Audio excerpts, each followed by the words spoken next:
Hello friends, welcome to our YouTube channel. So friends, इस video में हम देखेंगे प्रायोरिटी शेड्यूलिंग का प्रीएम्प्टिव वर्जन। तो फ्रेंड्स चलिए देखते हैं प्रायोरिटी शेड्यूलिंग का प्रीएम्प्टिव वर्जन, जिसमें हमने क्वेश्चन लिया है।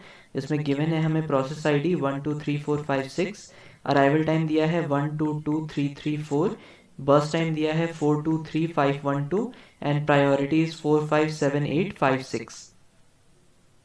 तो फ्रेंड्स अगर हम गैंट चार्ट पे देखें तो 0 से 1 टाइम के बीच में कोई प्रोसेस नहीं है, इसलिए ये एम्प्टी है। At t is equal to 1 time केवल एक प्रोसेस है हमारे पास P1, तो हम उसको शेड्यूल कर देंगे। अब यहाँ भी फ्रेंड्स जब भी प्रीएम्प्टिव वर्जन आता है तो हम एक एक यूनिट, एक एक स्टेप 1 1 यूनिट का लेके चलते हैं। तो अगर हम अभी t इक्वल टू 1 पे हैं तो नेक्स्ट t इक्वल टू 2 पे देखेंगे, बिकॉज हो सकता है कि t इक्वल टू 2 पे कोई ऐसा प्रोसेस हो जिसकी प्रायोरिटी हमारे वाले प्रोसेस से ज़्यादा हो। तो हमने P2 पे देखा t इक्वल टू 2 पे, तो हमारे पास दो प्रोसेसेस और हैं T2 एंड T3, जिनका प्रायोरिटी है 5 और 7। तो 7 वाले प्रोसेस का ज़्यादा प्रायोरिटी है, इसलिए हम P3 को शेड्यूल कर देंगे। देन अगेन टाइम इंटरवल 3 पे आ गए हम, तो t इक्वल टू 3 पे दो और प्रोसेस हैं P4 एंड P5, जिनका प्रायोरिटी है 8 और 5। तो सिंस 8 इज ग्रेटर देन 7, तो हम P3 को प्रीएम्प्ट करके P4 पे चले जाएंगे। Now till time equal to 4, फिर एक P6 प्रायोरिटी वाला P6 प्रोसेस आया जिसकी प्रायोरिटी है 6, बट करंट हमारा जो P4 है उसकी प्रायोरिटी है 8। तो हम P4 को प्रीएम्प्ट नहीं करेंगे एंड उसको चला देंगे for 1 time unit till t equal to 4। अब सिस्टम में सारे प्रोसेसेस आ गए हैं, तो जब भी सिस्टम में सारे प्रोसेसेस आ चुके होते हैं तो हम नॉर्मली हायर प्रायोरिटी से लोअर प्रायोरिटी में शिफ्ट हो जाते हैं। Higher priority to lower priority हम फिर प्रोसेसेस को शेड्यूल कर देते हैं। तो बचा हुआ जो P1 का P4 का बर्स्ट टाइम है उसको हम शेड्यूल कर देते हैं यहाँ पे। तो P4 शेड्यूल हुआ till time t equals to 8। अब फिर 8 के बाद किसकी प्रायोरिटी है 7, तो P3 लेफ्ट था, तो P3 को 2 टाइम यूनिट्स के लिए हमने शेड्यूल कर दिया।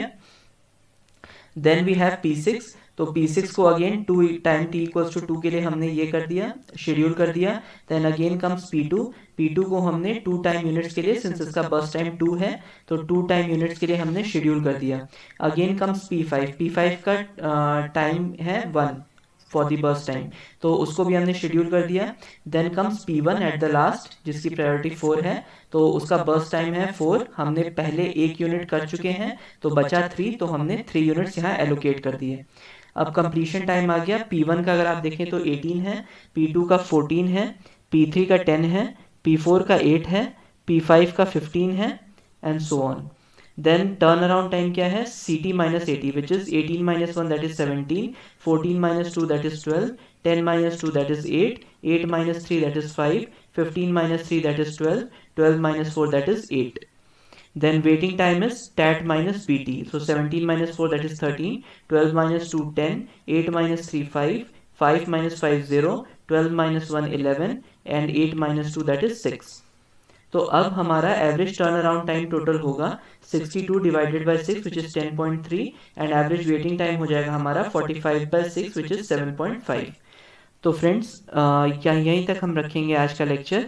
और अगर आपको कंटेंट पसंद आया हो then please like to this video and please subscribe to my channel, ताकि हमारा मोटिवेशन ऐसे ही बना रहे और हम ऐसे ही वीडियोस ले आते रहें। Thanks a lot, thanks for now and bye.